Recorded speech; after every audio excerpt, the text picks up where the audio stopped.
Welcome to the show. I'm Jason Whitlock. Coming up, I'll tell you why Jimmy G's big night out was a mistake and why this might be Bill Belichick's last season in New England.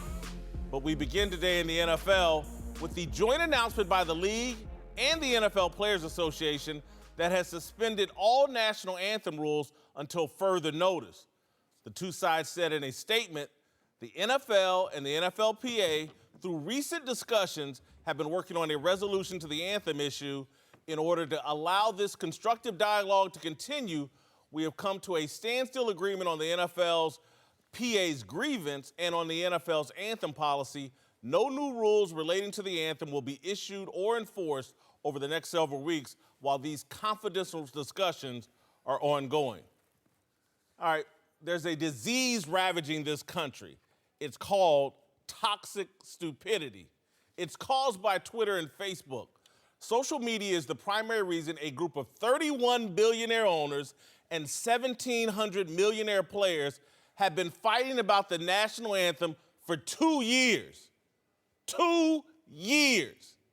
In 1996, it took the NBA 2 days to figure out what to do with Mahmoud Abdul-Rauf after he publicly stated the national anthem was a symbol of tyranny and oppression.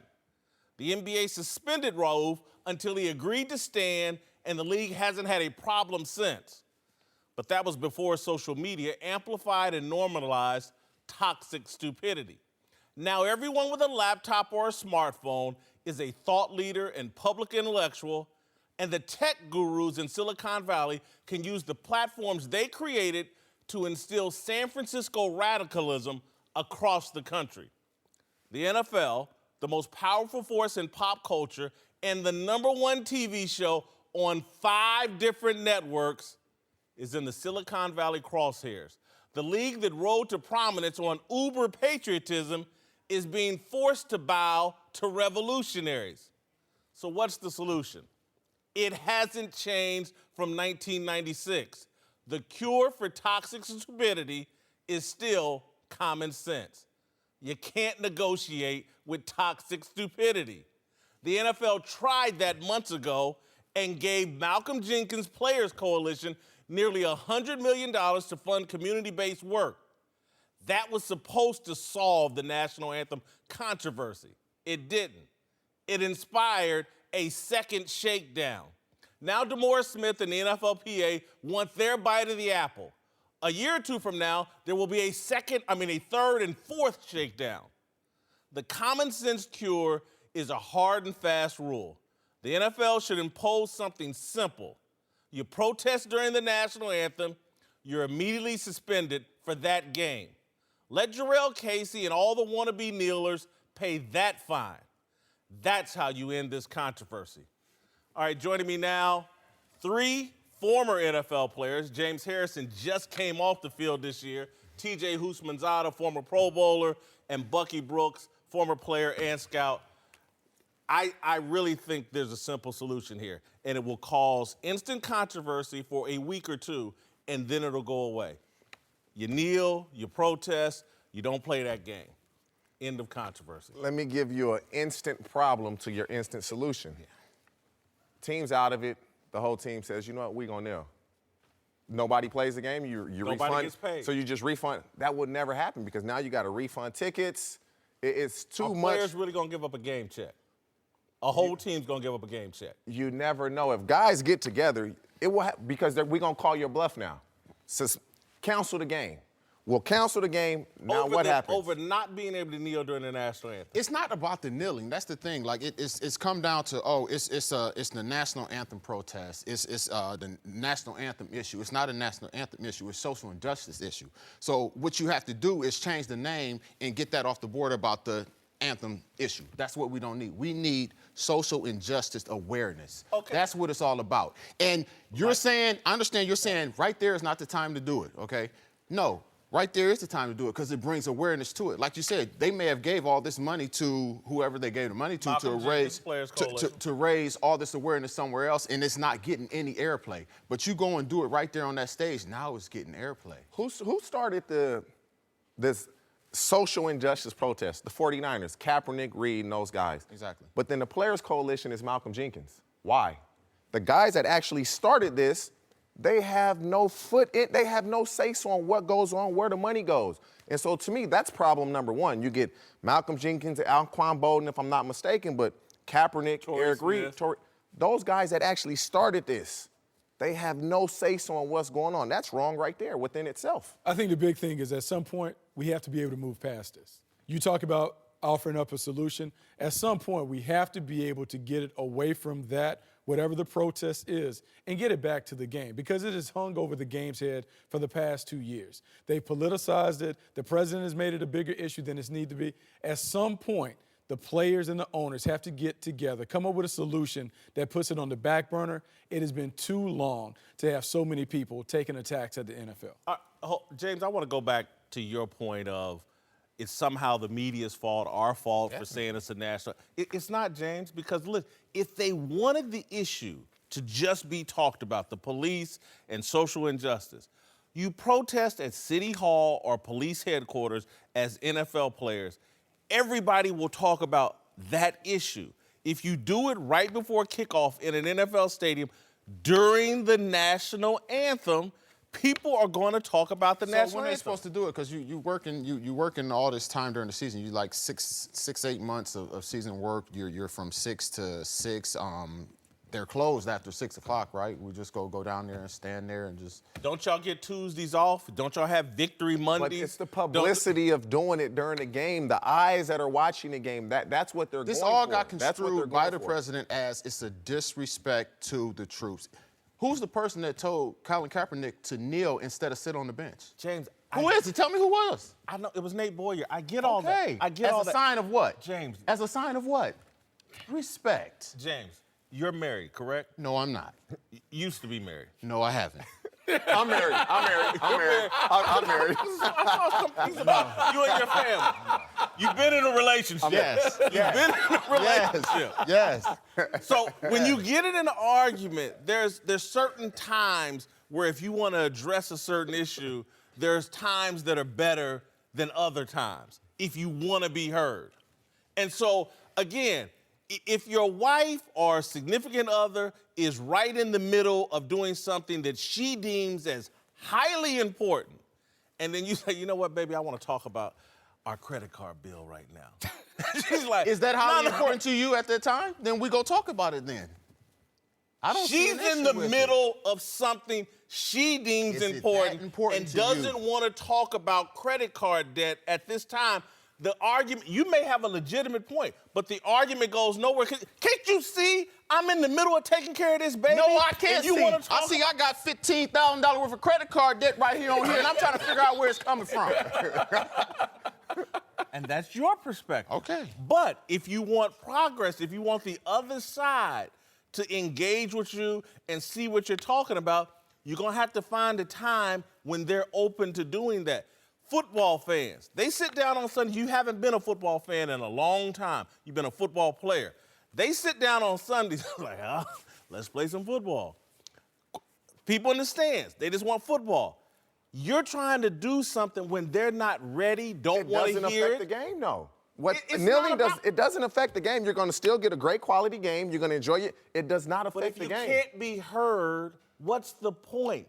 If everybody's going to talk about, if what you're doing is causing everybody to talk about the national anthem rather than the issue you want addressed, what's the point? Do you agree? They're saying it's the national anthem. It's not the national anthem. Do you agree if the NFL does nothing about, you either have to stand or stay in the locker room, it's going to both? It was pretty much over with. They brought this to the front again. They did this to themselves by saying, you must come out.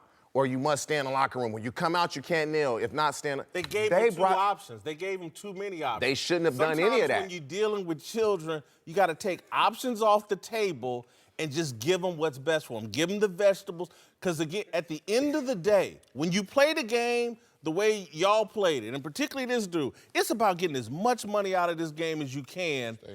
That needs to be the mission. You're taking too many risks. The careers are too short to jeopardize how much money you can make. And it's like the young people in this game don't understand the reason why they're making all this money rather than the $50,000 a year guys used to make. is because the game was attached to patriotism. That's how they overshadowed Major League Baseball.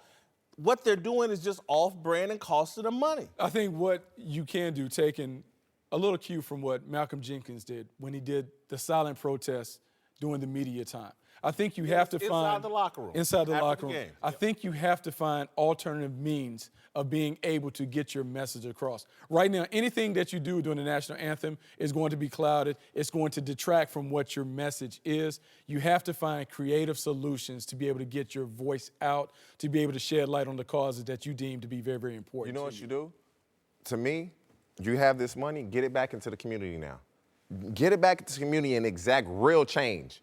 Because that's what the owners feel like they did with the Players Coalition. The problem is what I said earlier. The Players Coalition came from guys, in my opinion, that weren't really involved in this. They got involved in it because they saw what other guys were doing, and they said, let me get in this. Let's keep it real. Colin Kaepernick doesn't talk. He does not talk. And he doesn't have to. But you want him to be the leader. You I didn't want say him I to didn't, dictate I didn't say where the money I didn't goes. say make him be the They leader. stepped up to fill the void Give him, because the guy that's doing it doesn't like to talk. Give him a seat at the table. Give him a seat at the table. He'll talk privately amongst. They gave him a seat. He just don't like the table. A permanent seat. A permanent seat. They gave him the seat that he earned. I want to go back. I want to go back again, or just unpack this a little bit more. My contention that social media and the addiction to social media is driving a lot of the behavior of these players. Well, you got to realize the NFL, they're being very reactionary in everything that they do. Players or owners? The NFL, the NFL, Roger Goodell. They're being reactionary in everything that they do. They're reacting to something that happened and how you said social media and everyone is seeing it and what they're saying, and they're like, oh, they said this, so we got to go and do this or that. And I think the reaction that they had from saying, oh, we're going to suspend guys 4 games is now, oh, stop, slow it down. And I think this is a good thing because now it's opening dialogue between the NFL and the NFLPA and trying to actually hopefully come up with something that's going to make a real change. So you think the ownership of Goodell are addicted to social media, and I think they're afraid of social media. I think the players are addicted to social media. They are. I mean, players are certainly impacted because now with the millennials, everyone has grown up in the Twitterverse, Instagram, Snapchat. The reaction seems to be real. People that you don't know can hide in the basement of their houses, and they can have an opinion on what you think. And so it is a visceral thing. There are reactions that come to that. And because of that, you have to make solid stands. You have to make solid decisions on how you're going to go forward with this and any other big issue, because the first thing that happens is after something is enacted, everyone on Twitter has a reaction. And if you go by the Twitter reaction, you can be like a tree blowing in the wind. At some point, you got to put roots down. Thank you. And you have to be willing to deal with the blowback. And that's why, again, David Stern in the NBA in '96, they weren't dealing with social media. They were dealing with a few people in the media that were upset. You can't do everything you did in '96, do it now. It's the future. People are looking at things differently. You said you could do that in '96. Well, if you go to 1896, what was they doing then? It was fine with everybody then, except for the people they were doing it to. James, you've made a decent point. Okay. It's a decent, but it's not based in reality because That's not based in reality? No, because it's two different things. Let's don't slavery. You talking about First time. of all, slavery talking was about time. over in 1896, but I'm you talking about time. You meant 1896 or 1796. But I still get your point. However, as it relates to this, you have to be willing to stand up and make a decision and deal with the Twitter blowback because it's not reality. Twitter is not the real world. True. Twitter is the phoniest world that we've ever created, and too many of these players are living in it. That's why they can't see the NBA players. They got guaranteed contracts. The little small handful of them, 400, 500 NBA players, make more guaranteed money, make more money than the NFL. They had a player beaten up by the police on video or mistreated by the police on video in Milwaukee. There's no pressure on NBA players to take a knee and to do anything to damage their brand or damage their league. The NFL players want to take this on and they don't see the hypocrisy. The NBA has a higher percentage of black players. They have guaranteed contracts. They have more protection than NFL players. But y'all want to be the guys and look at the NBA stand on the sidelines and protect the shoe companies. That's why they won't make a move, because their real boss is the shoe companies, and they don't want the NBA players dirtying up shoe sales by doing something that will be perceived, whether it is or not, it will be perceived as unpatriotic. It's become the biggest problem pretty much in sports today, this national anthem issue. Honestly, they need to get you on there and you can kind of mediate this, because you make really good points. Every time we discuss this, you make really good points. And sometimes I'm like, oh, man, Jason. Yeah, I was like, he makes some good points, right? I'm like, but I'm not going with him all the way. You know? I'm right. I've been thinking about these issues my whole life. It's never a partnership between NFL players and owners, the NBA players and owners. But the NBA makes it seem like they have a partnership with their players. It seems like they work together, and that's the biggest thing with the NFL. It's no partnership, never will be a partnership. They don't care about the players, or perceive it to us. It looks like they have no feelings at all. Listen, those are easy things to say, but I would guarantee you, if I had a private conversation with you about Mike Brown and some of the things that he's done for Cincinnati Bengals players, if I had a conversation with you about the Rooney family and the things they've done for Pittsburgh Steelers players, if I talk with you about the Hunt family, Lamar and Clark. And so it's easy to get on TV and say the owners don't care about the players. But when you really think about it and your relationship with ownership. I'm not saying don't care. It's not a partnership, meaning we're not in this together. It will never be that way. And there's a myth that there's this great partnership between NBA owners and NBA players, and everybody goes, well, but Donald Sterling, that was the exception. Dan Gilbert's relationship with LeBron James, that's the exception. All the other, James Dolan and his relationship with Charles Oakley, those are all just exceptions. And you name one player in the NFL that can get multiple guys signed to his team. Let me know that. You name one player who's worthy of getting multiple guys signed to his team, and let me know that that's going to be a good thing.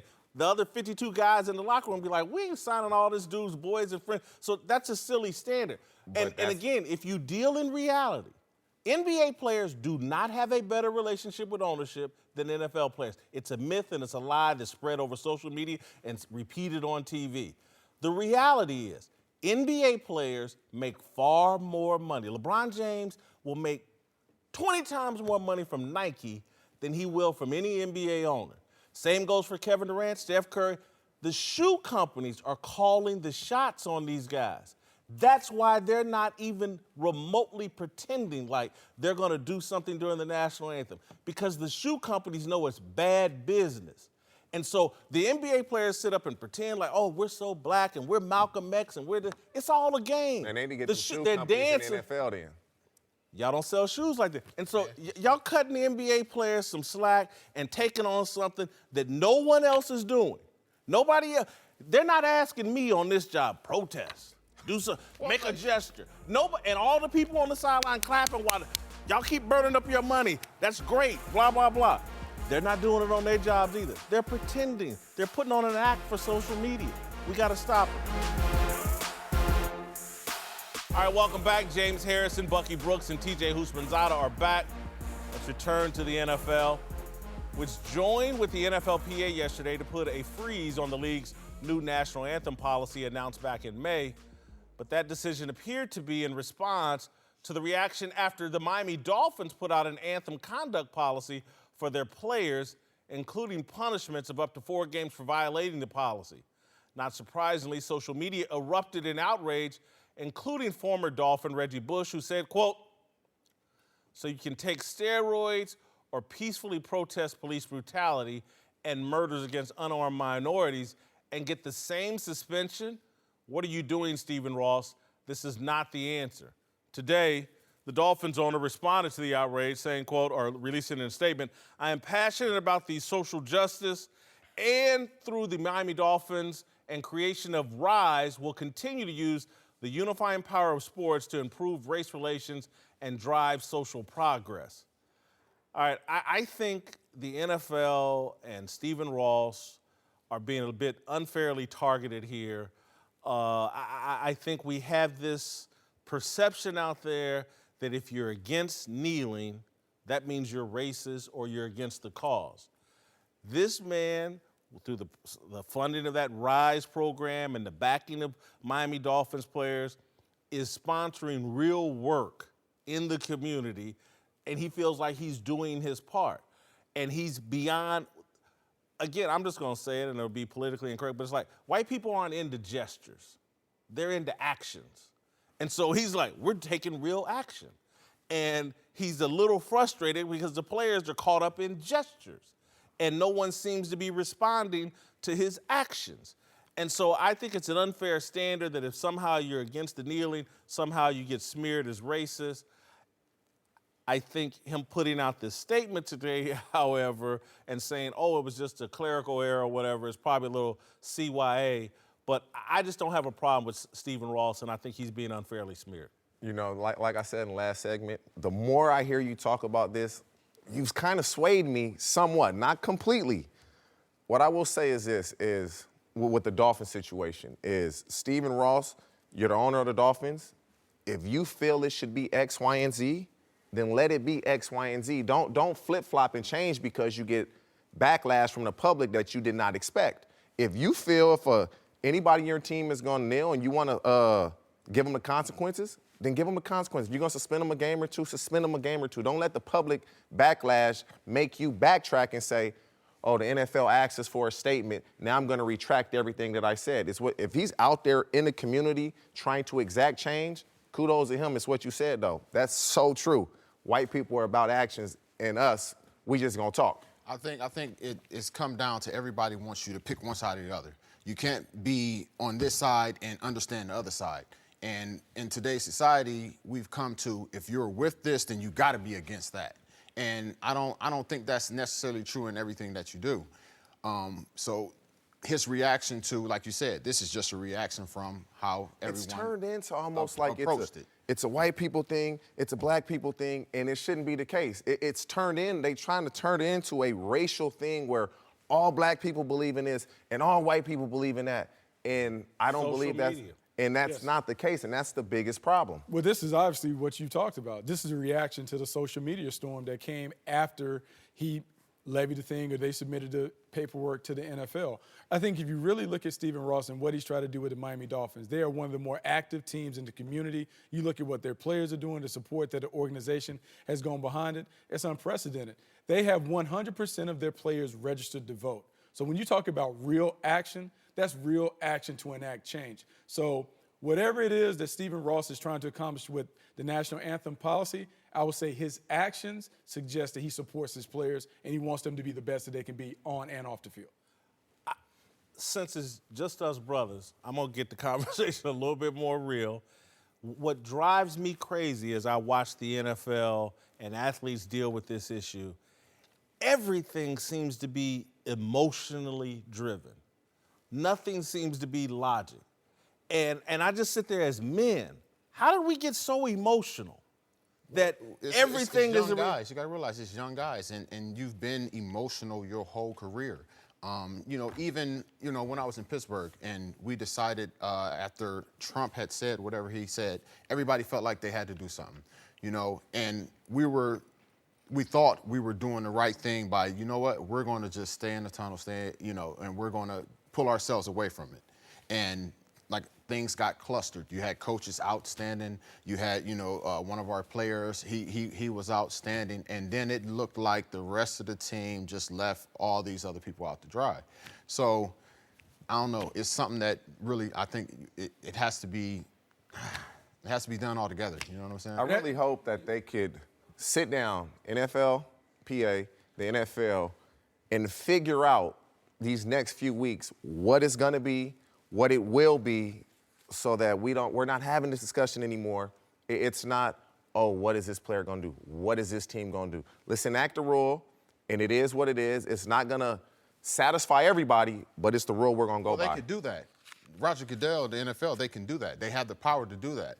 but they're so They're trying to afraid of compromise. the backlash that they're getting from fans, from social media, that they won't do that. You know, if at the end of the day, I was saying, you know, ridiculously, if he wanted to say a uniform violation was $100,000, that's what it is. You know, you have Tom Brady fighting him. You have other players that fighting. When they get to the highest court, they come down and they say, you know what, after reading this collective bargaining agreement that you guys signed, he can do what he wants. Yeah. Go, you got to sit out. And you would know firsthand. No question. I'm fearful they're never going to reach a resolution because I think you have a group of businessmen whose mentality is not emotion, it's just logic and hardline business.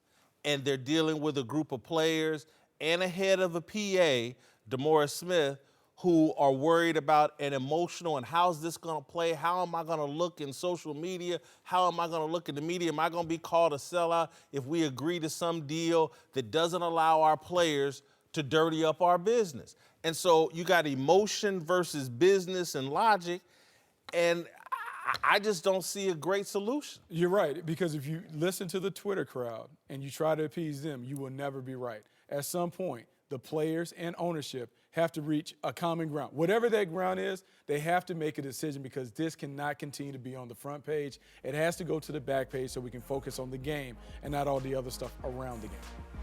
You can never satisfy everybody. That's just not going to happen. Everybody's not going to be satisfied. I'd rather satisfy my customer base than social media. All right, welcome back. Checking in on our SFY poll. In their primes, who wins this matchup, Jason 6-foot Ogden Whitlock or James Harrison? As expected, it's a close race. I thought I would be winning now. It's a 50-50 split. I would kill James Harrison in our prime. That's false.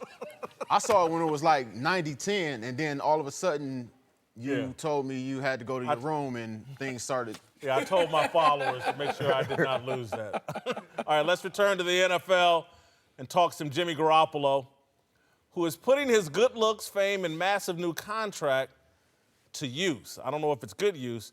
He's being spotted out by TMZ at a Beverly Hills restaurant, arm in arm with an adult film star.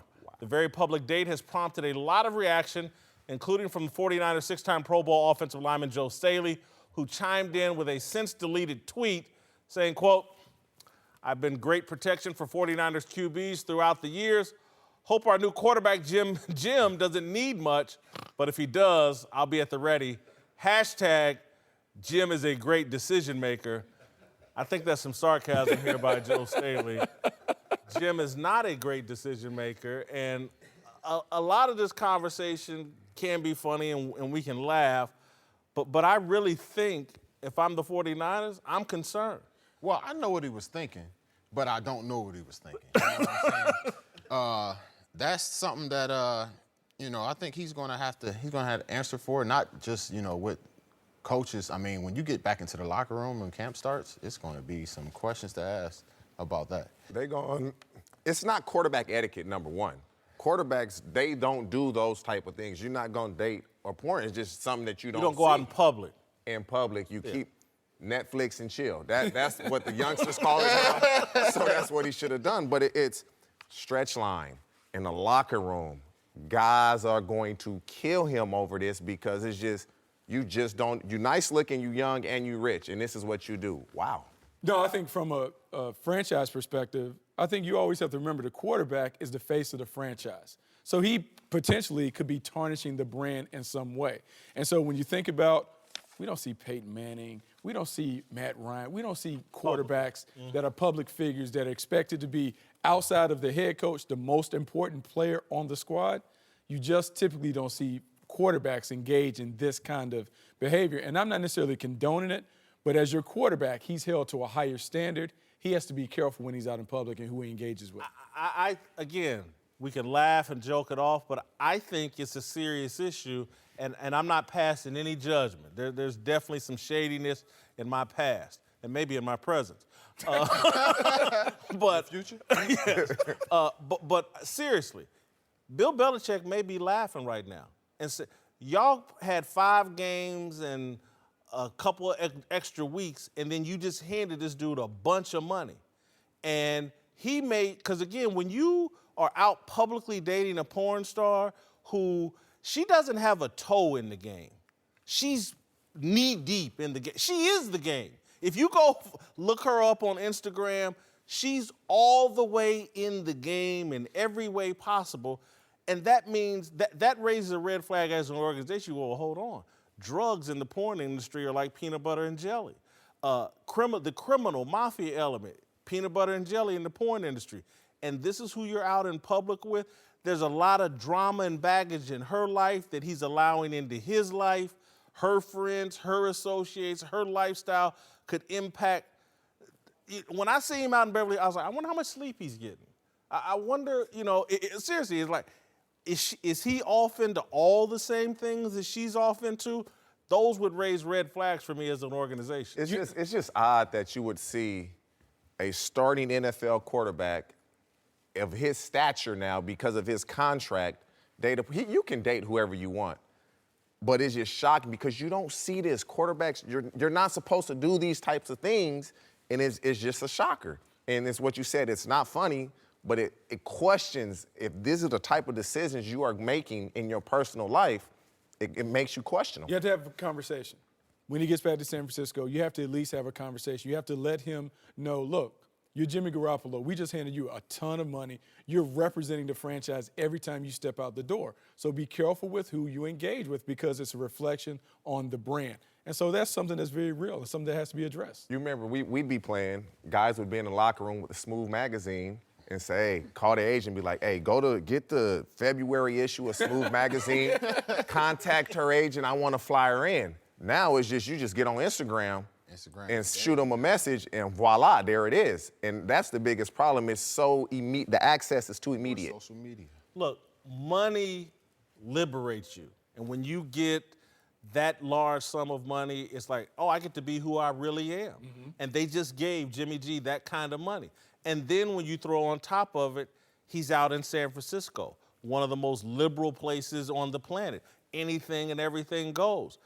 I'm not sure if he would have done this in New England, in Boston, with Bill Belichick, without the big money. You move him out to San Francisco, you give him $70, $80 million, and now it's like, here's the real Jimmy G. I'm Joe Namath on steroids, and he's just put a lot of pressure on himself. You say he wouldn't do that in New England. Gronkowski, they had him out in public with a porn star. Gronkowski's not the quarterback. Different individual, but it was in New England. You're right. You're right. But he's put a lot of pressure. If he does not deliver this season, he in trouble. People are going to point to this and say, we just gave a party boy a bunch of money. I mean, that is a very real thing. There's a lot of pressure on him. 5-game swing, gets a bunch of money, one of the highest paid quarterbacks in the game. This is now beginning to pile on, and you'll see how he performs the second go. Welcome back. James Harrison, TJ Houshmandzadeh, and Bucky Brooks are back. Let's move to New England, where it's been a dramatic offseason for the Patriots so far. And as the Boston Sports Journal reports, the friction between Bill Belichick, Tom Brady, and Robert Kraft has yet to be hashed out, explaining, quote, Belichick continues to be irritated that Kraft has increasingly injected himself into areas that were largely Belichick's domain during his tenure with the Patriots. That includes the owner's deference to Brady and his role in the retention of Josh McDaniels.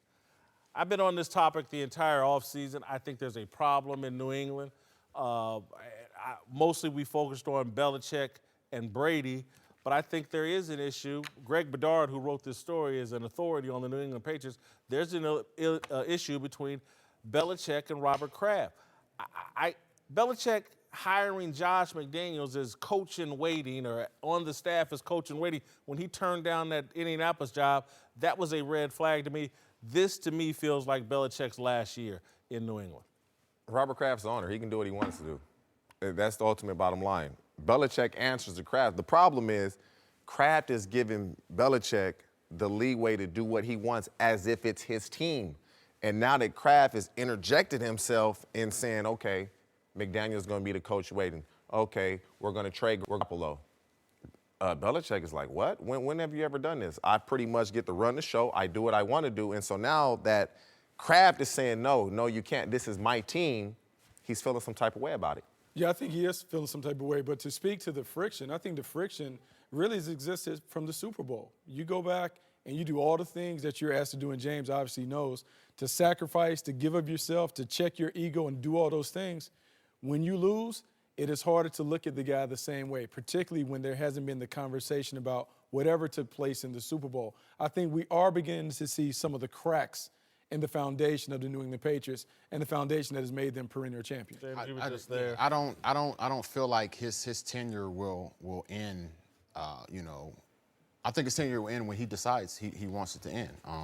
And just from me being there, I feel like just from conversations I've had with him, that's going to be sometime in the next few years. Maybe 2-3 years. I don't see it obviously being next year, but it's a possibility it could be. You were just there a short time, yes. But to me it seems odd, Josh McDaniels turning down that coaching job and coming back to New England. That makes him the coach in waiting, and Belichick is always a one-voice guy. When is the coach in waiting? Is it this year, next year? When do you think that is? I think Robert Kraft has made some promises. There's been nothing publicly leaked or said, but I think Robert Kraft has made some promises.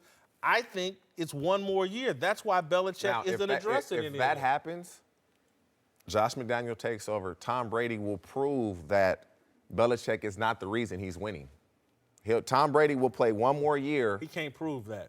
Why can't he? He can prove that he's look, Belichick's a great coach. I'm not taking anything away from him. Bill Parcells never won a Super Bowl without Bill Belichick. Bill Belichick. I'm not taking anything away from him, but ultimately, the players play. Like I said, I was there for like a short period of time, but even with me coming in looking for stuff, it wasn't blatantly obvious to me. I didn't see anything between their interactions when they did talk that made me think, oh, they're having issues. But like I said, I was there for, 5-6 weeks, so. After the Super Bowl, have you stayed in contact with any of the Patriots in terms of the people question about what happened with Malcolm Butler? I actually talked to Matty P, and what it came down to is they Matt thought. Patricia. Yeah. Okay. What it came down to is they thought that his practice leading up to that point, wasn't up to par. So he didn't want to really tell you the truth. That's what he said. That's pretty much what it was. He didn't want to tell you to practice. The dude performed all year as one of your better defensive players, but he had a bad week of practice. Come on, man. Well, and I think that goes to the distrust. You talk about being in a game. We've all been in games where somebody is struggling.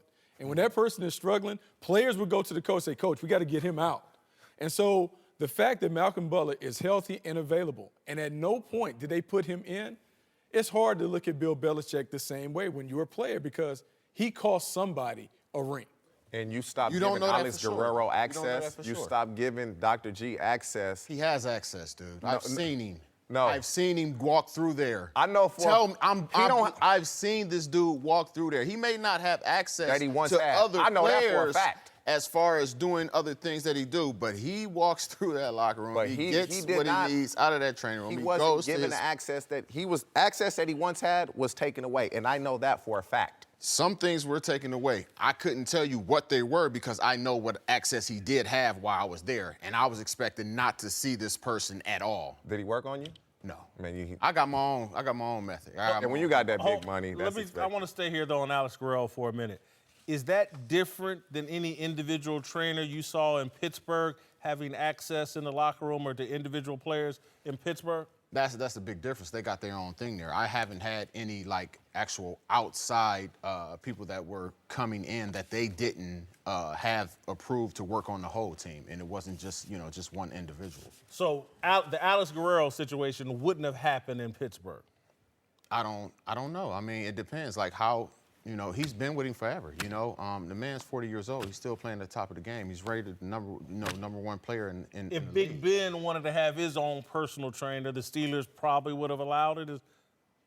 Hell, that's a lot of money. I think a lot of teams would allow a guy if they're paying for it. Right. If the player's paying for it, a lot of teams will allow a guy to work on that player within the facility if the team does not have to foot the bill for it. A lot of teams will allow that.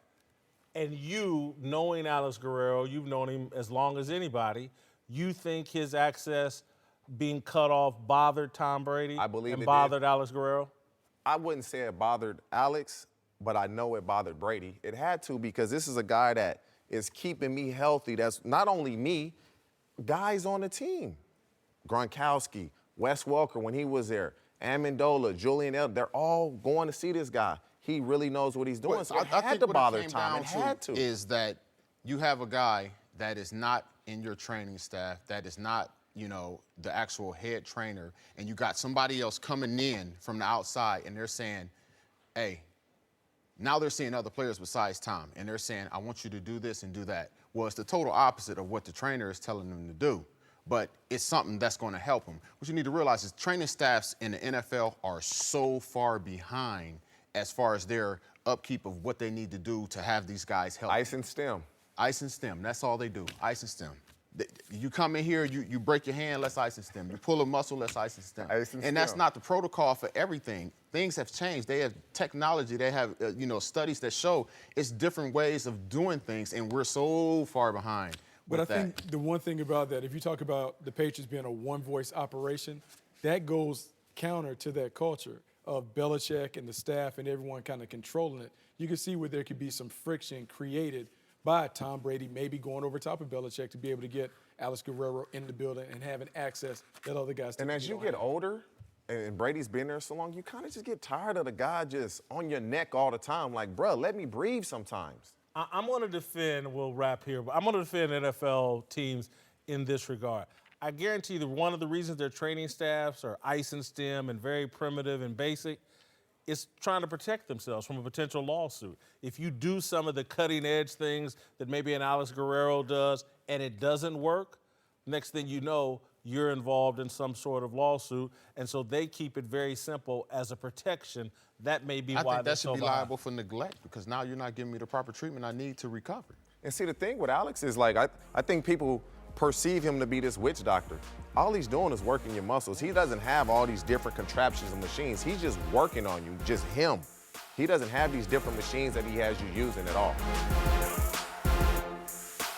Welcome back. TJ Houshmandzadeh is here for Last Call. Let's move to Atlanta, where Julio Jones has been demanding a new deal from the Falcons, who reportedly are promising their all-world receiver that they will discuss it after the season. TJ, should Julio trust the Falcons? I'm going to trust him. I'm going to take him for their word this 1 year. He has 3 years remaining on his contract at $34 million. You have no choice but to trust him. Now, can he completely trust him? That remains to be seen. He has no choice. I'm a little surprised to hear you say that, because I do think that he should trust them. And it's really not about trusting them. It's about trusting him. As long as Julio Jones believes at the end of this season, I'm still going to be the most talented wide receiver in the NFL and the best player. He's the best player on the Atlanta Falcons. They'll have no choice but to renegotiate with him at the end of this season. Yeah, I think for him, he's making $11 million per year remaining on his contract. I will wait and try to break what Antonio Brown's making at $17 a year. All right, real quick to Philadelphia, where Super Bowl MVP Nick Foles has been leading the NFL in merchandise sales this offseason, with Brady #2 and the guy Foles is backing up Carson Wentz at #3. TJ, are you shocked Nick Foles is #1? That is a shocker. But when Philadelphia wins their first Super Bowl, what can be expected? They're getting all the merchandise. Anything that has anybody's name on it, we're purchasing it. I am shocked, but it also, to me, explains why the dude should have went out and got his money this year and demanded a starter salary. He should be out of Philadelphia and a starting quarterback.